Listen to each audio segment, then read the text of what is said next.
យល់ប្រាប់ដល់សមាជិកនៅក្នុងក្រុមយើងរួចហើយពេលដែលអ្នកគ្រូឲ្យសមាជិកក្រុមយើងឆ្លើយគឺយើងមានសិទ្ធិឆ្លើយ2ដងបើសិនជាយើងឆ្លើយខុសឱកាសនឹងទៅនៅក្រុមគេម្ដងយល់ហើយណាចាឥឡូវអ្នកនៅកន្លែងអ្នកដែលនៅខាងនោះគឺយើងស្ងៀមស្ងាត់ហើយដែលមកទៅនោះដដែលតែឥឡូវចាប់ដើម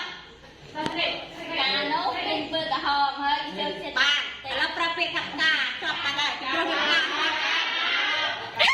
កអត់យកទេណាហើយខ្សែចោលឥឡូវក្រុមទី2អ្នកឯក្រុមទី2ស្ងាត់ហើយស្ដាប់មិត្តភក្តិយើងបកស្រាយtrời ha nó lấy khóc video sao là nó việc chưa thấy của sai mình thì là nó sẽ là quả cái bay sao đâu mình hay chơi bố bay nào con tiền con trâu bắt tụt từ trong tí bay trong tí bay luôn tiếp lại nó bị biết bơ lư hai bên nào đang chờ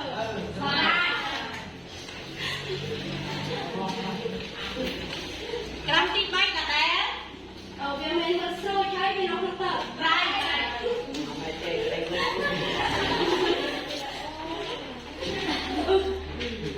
thật lấy vì là ở luôn Rồi trong đây Được dài Vì nè đấy đây Vì nhiên vừa Được lên